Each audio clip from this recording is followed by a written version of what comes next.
I think for this discussion in particular, uncertainty is the word you might hear me say 50 times in the next 25 minutes. Very few things are certain. Taxes, me getting older, gravity, there's some of those things that are certain.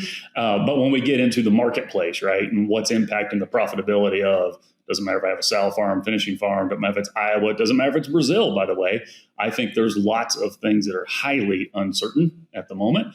Macroeconomic uncertainty, so how strong global activity is in different countries, what the exchange rates are, what the trade access terms and duration and persistence are, what the disease situation is, access to packing capacity. One of my personal favorites we talk about is the strength of consumer demand. So I spend a lot of time on pork demand. There's a long list of things, and I could probably talk for 45 minutes on each one of those.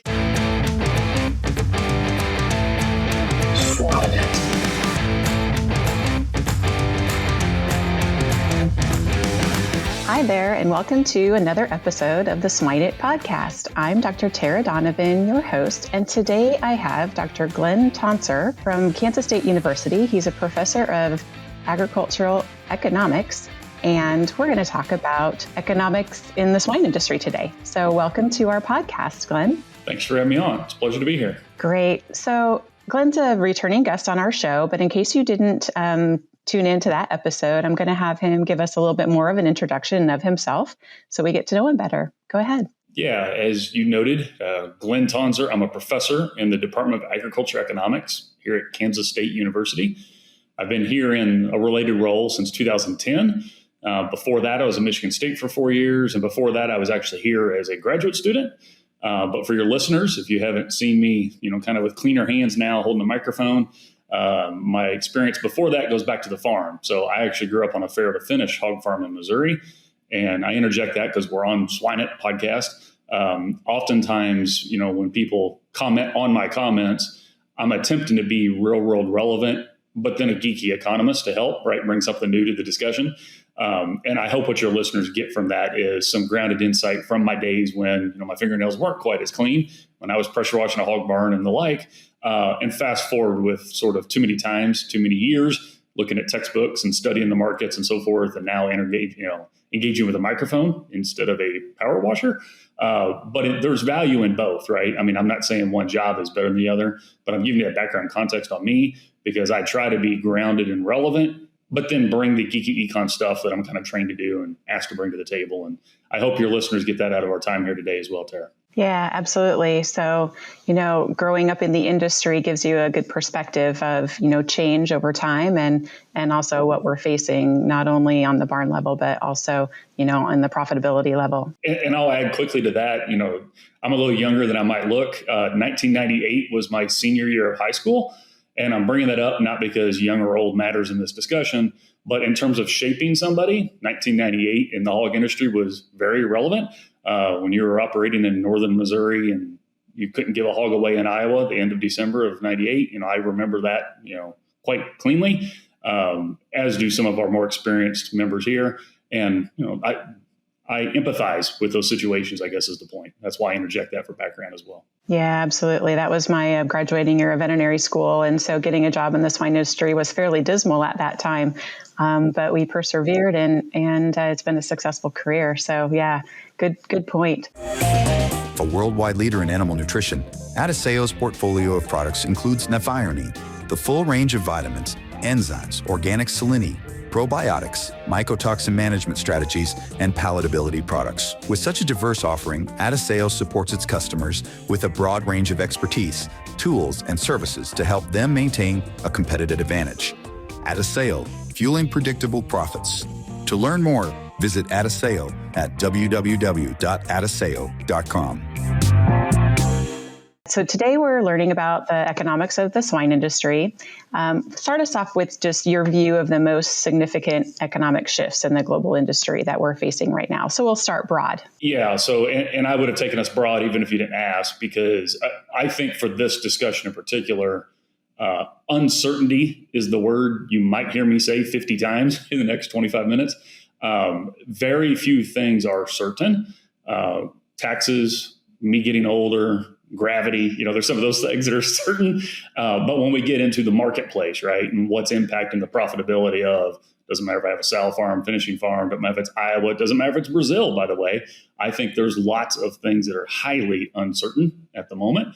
Macroeconomic uncertainty, so how strong global activity is in different countries, what the exchange rates are, what the trade access terms and duration and persistence are, what the disease situation is, access to packing capacity. One of my personal favorites we talk about is the strength of consumer demand. So I spend a lot of time on pork demand. There's a long list of things, and I could probably talk for 45 minutes on each one of those. We're not going to do that today, but every one of those points is highly uncertain. Sometimes things move in your favor, right? And actually the developments can be positive for your margins. Sometimes they don't. Risk is two-sided, so I'm going to give us that comment as well. But uncertain environment, and I would argue just as uncertain as it was kind of in the heart of the pandemic, but maybe for different reasons. In the heart of the pandemic, we were very focused on the human health part, running plants. Can we physically keep the supply moving? And lots of good effort was made there. And, in many ways, the industry was more resilient than we thought. Kudos for that. We shouldn't forget those lessons. But there's sort of a new set of challenges that present some very similar uncertainties on market forces today. Great. So I'm sure you haven't been asked this recently, but what about the trade disputes? How is that going to influence the pork prices and producer profitability in your mind, right? Because there's nothing certain, as you said. Yeah, you're right. I haven't been asked today about that yet. But you can't go a work week, and it's pretty hard to go 2 days without that coming up. I want to encourage people to think about the summation sign in math. Now, I'm going to get geeky to make a concept point. So the summation sign is, sum up 2, 3, 4 terms to get the sum, right? The addition. A lot of people approach international trade as a zero sum concept. Is, the U.S. and country A, and I'm purposely going to be vague here for a moment to not get political. We trade with somebody else and we've got to be equal and offsetting trade. That's a zero sum kind of mentality. I discourage that as an economist that believes that trade raises the economic profile, the opportunities for industries and people on both sides of that. I'm going to respond to your question exactly that way, because one of the core uncertainties at the moment is what is tomorrow and next month and the next 20 years of international pork trade look like. The U.S. is not alone, right, as a major global pork producer. There's others around the world. There are comparative advantages the U.S. holds we can talk about, but there's other competing sources around the world. And we're in the midst of some broader international trade, and then go narrower international ag, and then go narrower international pork, right? Trade developments. I remain quite concerned that as the U.S. ag sector, I'm purposely getting broader pork for a moment, becomes less present or less favorable on the international trade front, that harms our domestic industries. And I hold that concern for pork as well. So to put a bow on this, I encourage our listeners to not have a zero sum kind of mindset to trade. I actually think comparative advantage and, me and you swapping efforts and we're both better does hold. It's not just a geeky textbook concept. Over time it's been proven to hold. The U.S. has a lot of global strengths in producing pork, but to leverage that, we need to have access, and we need to seek access, and we need to sustain access in global markets. And that's never been a small feat. But I think the challenges in doing that are quite elevated here in 2025. Yeah. So in a market that's so dynamic, as you mentioned, what indicators would producers and stakeholders watch to anticipate this change? Yeah. So I mentioned earlier, I'd work a lot on pork demand. So end user, right? Somebody that buys a pork item. So it doesn't matter if it's bacon, loin, whatever. And there's a lot of mixed, I don't mean conflicting signals, but a lot of different data sources and metrics you can watch that you sort of got to culminate them all together to tell the story. And I'll just name drop some of those references here. Is Meat Demand Monitor is something that's based here at Kansas State, funded by the pork checkoff and the beef checkoff. And it is a deep dive into domestic issues. So lots of things about domestic retail, domestic food service, separately for pork loin versus bacon. We could geek out about that, but that's a fairly new resource, started in 2020. There's USDA reported information on the domestic market. There's USDA Foreign Ag Service information on the export market. USMEF, so United States Meat Export Federation, their job is to promote beef, pork, and lamb abroad, get U.S. products into other countries, they regularly have reports, and the pork parts of those would be relevant. But I just rattled off a whole bunch of them. The net of those shows up at the wholesale level. So our producers here, particularly U.S. producers, are probably a little more familiar with the pork cutout. So USDA reports the comprehensive pork cutout, and that's a culmination of the estimated value of the animal. So a barrel and gilt when it's harvested, it's kind of a summation of the value of the loin products, the belly products, and so forth. What I want to impress on your listeners is that price that's reported by USDA, USDA's best effort to value the carcass that day, is the net of all the forces I just talked about. So foreign demand, domestic demand, split between restaurant and grocery store and so forth, the net of all that shows up at the wholesale level. So if you want one number to watch, it's the value of the wholesale. Now, that alone doesn't tell me which part of that end user demand is getting weaker or stronger, because it's the net of that. But from your farm and like on the live animal side of this thing, you sort of don't care which reason. Geeks like me care, and we tell the story about where the weaknesses and strengths are. But for on-farm relative, profitability, understanding what the cutout is and kind of why it is or isn't going up is where I would encourage people to focus their attention.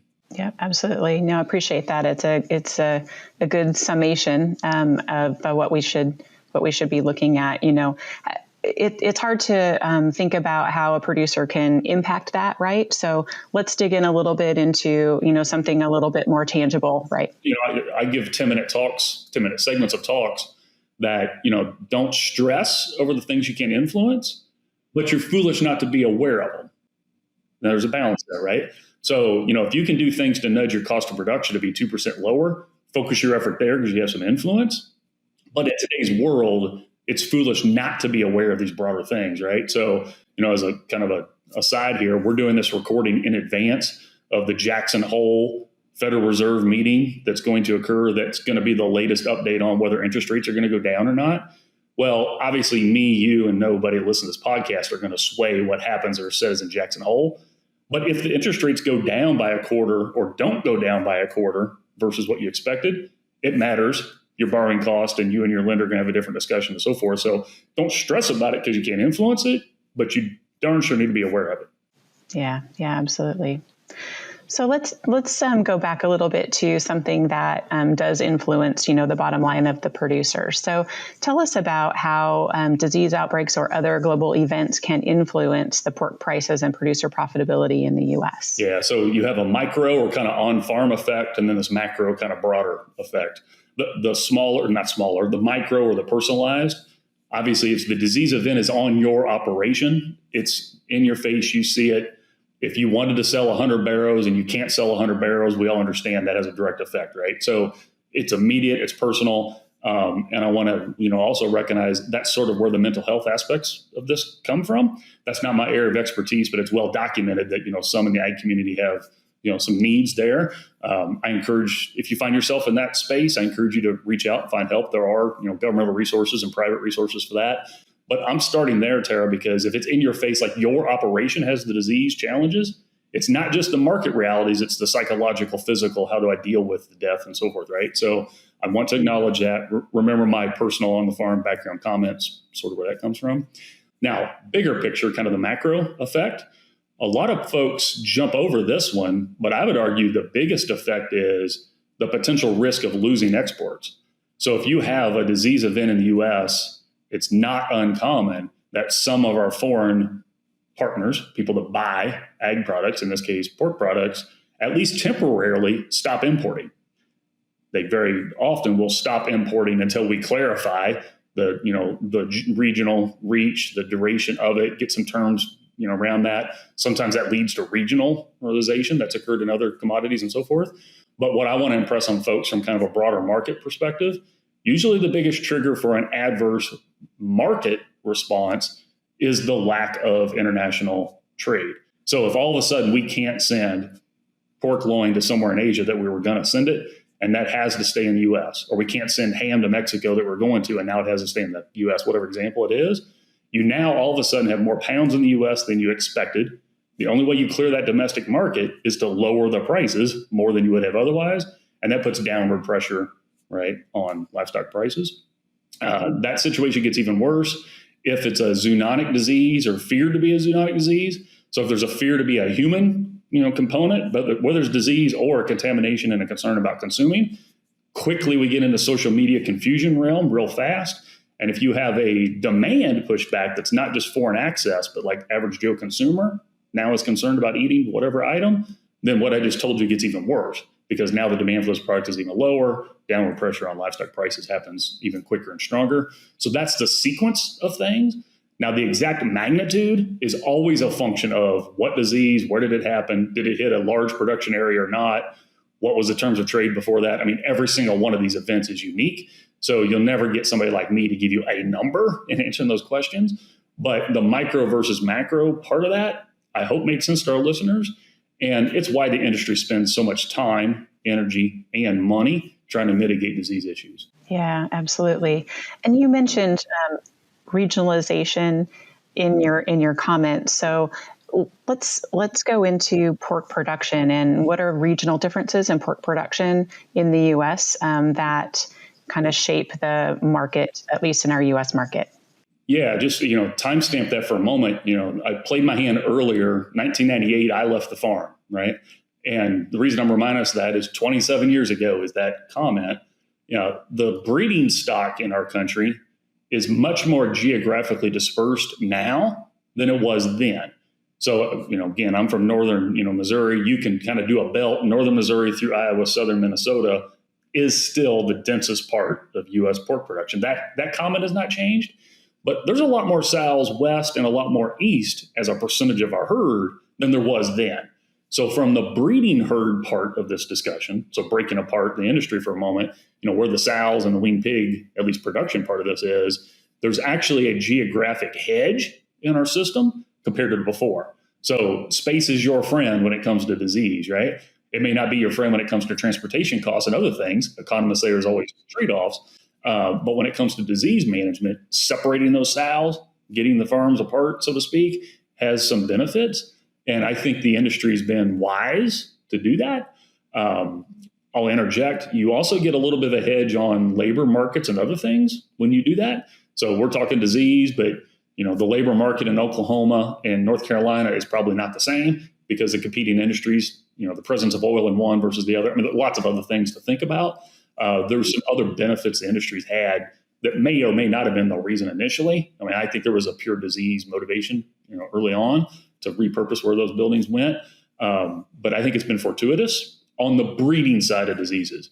Now, when you get to the finishing industry, right, and it's a different set of diseases, we all know when you're talking about a 250-pound barrel and gilt versus the sows, we start to get more Midwest-centric, right? So you go where the corn is and where the manure has value, and it's not quite as geographically dispersed. And that's why some of those diseases are more Midwest-centric versus throughout. Yeah, absolutely. Putting the, sow farms or clean herds on the fringes, right, of the central Midwest, we've certainly seen a difference in the ability of those farms to stay negative for PRRS and other diseases that, are knocking at our door. So tell us what strategies producers can adopt to remain resilient and profitable. What do you see working out there, and what do you suggest they focus on in terms of strategies, either big or small? Yeah, so a brief one just to put a bow on our last disease discussion. So I'm an economist, not an epidemiologist, not your local veterinarian, but on that specific discussion, actively having discussions, right? What's our situation? What's kind of knocking on the doorstep, so forth, being informed. I certainly recommend that. I can help connect people with those folks, but that's not my area of expertise. More kind of in my wheelhouse, I usually make this comment half joking because people remember it, is buy your ag lender a cup of coffee. Now, I hope the lender buys you the coffee. In a business relationship, that's usually the way that goes. But the reason I'm interjecting is people might remember that kind of half joke comment is I actually think regular check-ins with your financial partner, right, the lender, and maybe it's other entities that have investments with you, generalize this comment a little bit. Quarterly is the frequency that comes to my mind. Probably don't have to be daily, but it shouldn't be every other year, something in between. So quarterly is a good suggestion.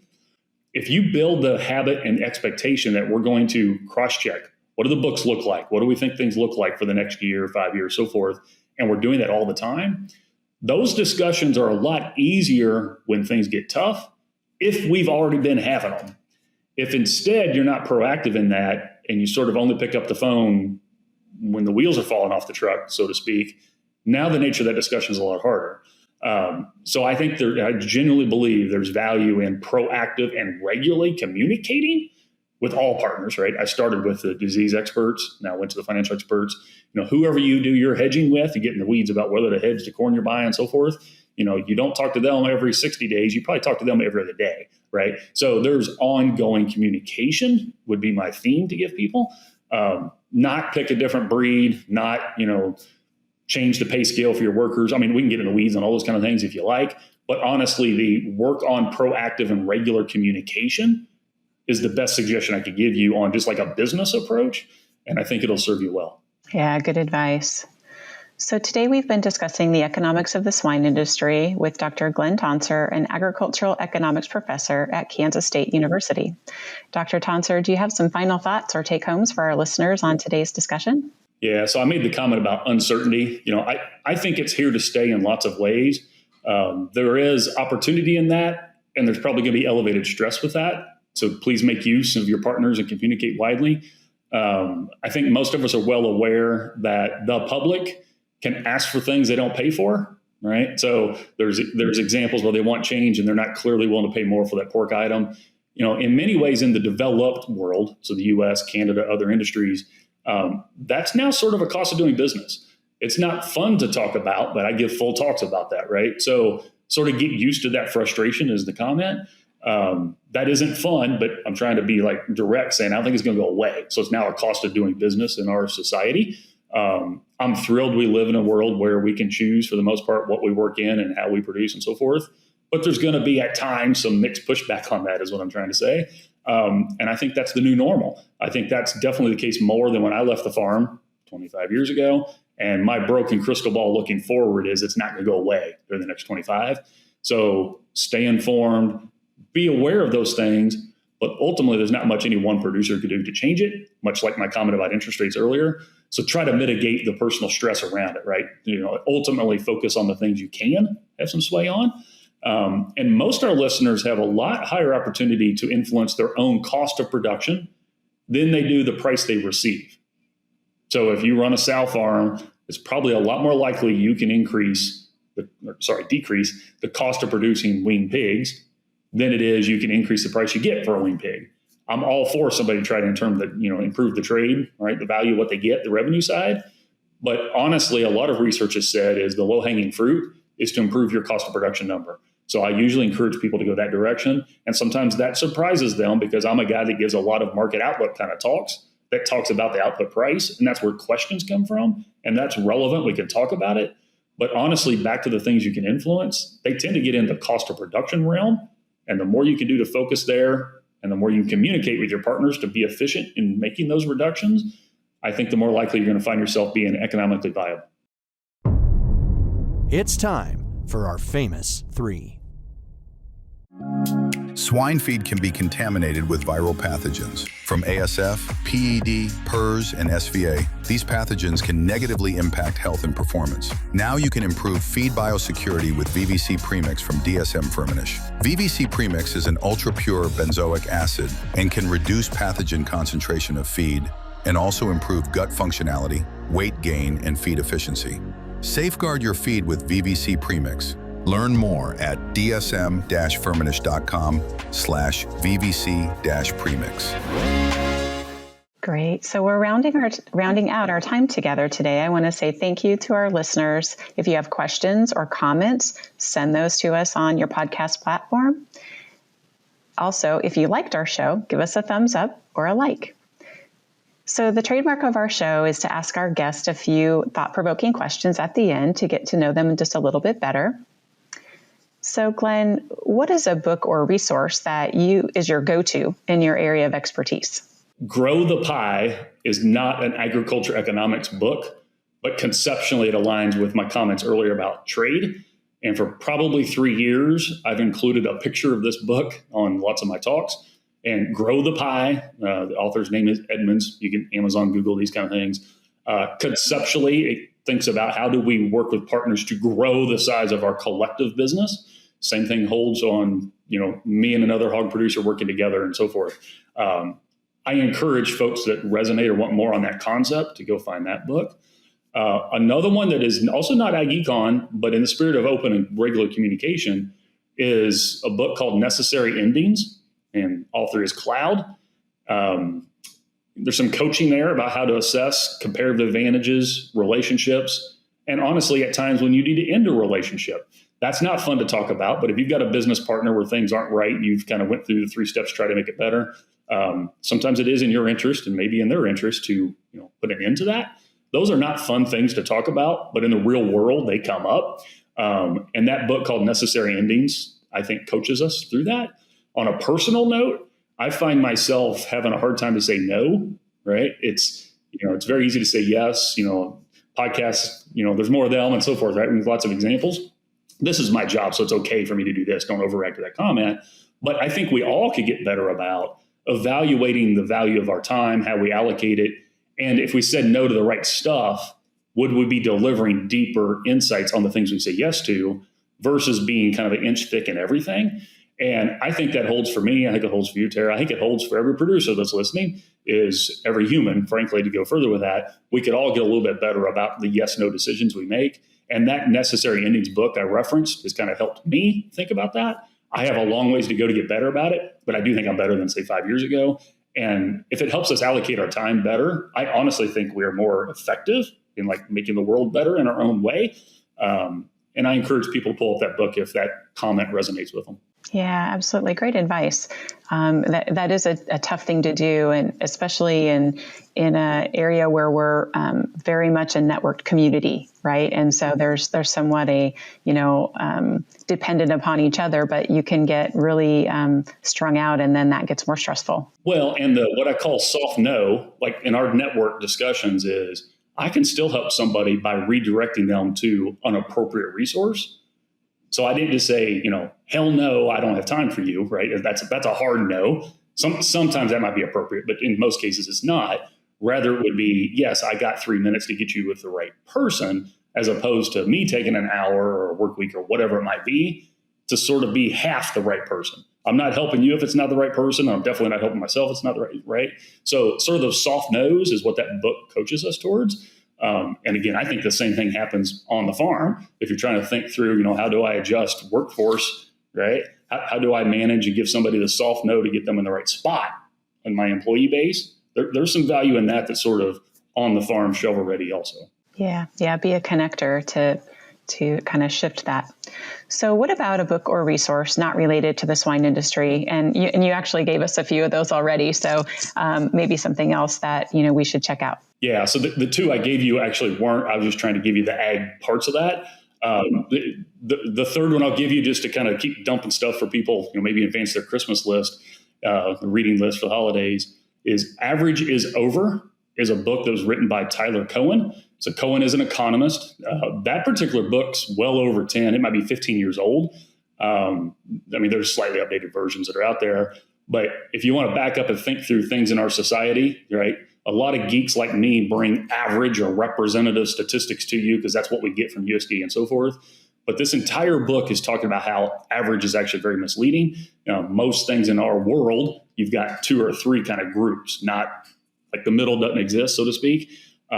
In the world of AI and what AI, not artificial insemination, but artificial intelligence here, might be doing to our economy, that's very relevant to think through, what those things might do to disruption to jobs and so forth. And there's clear implications for the workforce and who may or may not be around to work on your hog farms or pork plants and so forth. So Average is Over is a good reminder about the average statistic can be misleading, is the geeky comment here. But the broader point would be, as we have groups and societies that kind of move this way, the average statistic doesn't represent either one of them very well at all. And I think that applies within the hog industry. We've got some hyper efficient, very low cost producers sort of going this way on their cost curve. And we get others that aren't keeping up, that are falling behind over time. And if I give you an average cost of production number, I'm not representing either one, right? So there's a lot of parallels to that. I think holds in every industry I know anything about. And I encourage our listeners to add that to their holiday reading list. Yeah, absolutely. I have heard about that book before, so it has been around just a bit, but I think still very, very representative of something we should be thinking about. So our last question, Glynn, is share with us an attribute or characteristic that you feel sets successful professionals apart from others. So I'm going to give you two, is intentional communication. I am not perfect about it. I know I speak faster than average, so I'm well aware of an area I can work on. But I made the comment earlier about, active and ongoing regular communication. I think that suggestion holds for every person. Doesn't matter if I'm coaching my 3 teenagers at home or if I'm talking to CEOs, there's still value in that point. The second one would be, I'm a firm believer in identifying accurately your comparative advantage and then leveraging it. And back to my earlier comments, just like on the farm, implications of this, cost of production. So if I learn my bread and butter is I'm better at breeding than the average, double down on it, and breeding success is going to be your secret to lowering the cost of production on the sow farm, right? Maybe when you run a finishing facility, you have less labor turnover than the average person. So therefore your labor costs are lower per pound, right, being produced. Double down on that. That's your secret to the cost of production lower, right? So accurately identifying what you're better at than others, that's comparative advantage. And then like gung-ho using it to try to be, that's your edge, right, to get ahead, so to speak. The same thing holds in mine and yours world at other levels, but I'm trying to give you the kind of on-farm applications of that. The comparative advantage notion is also underpinning my view that international trade is good. It raises both boats. Getting away from zero sum hinges on the fact that I think there's comparative advantage in both sides. So understanding the notion of comparative advantage and then leveraging it is something I strongly encourage us as society to get better at. Yeah, a good one from a business class. So very much agree with that. Thank you so much, Glynn, for being a guest on our show, and we'll see you all next time on the Swine It podcast. Thanks for having me on.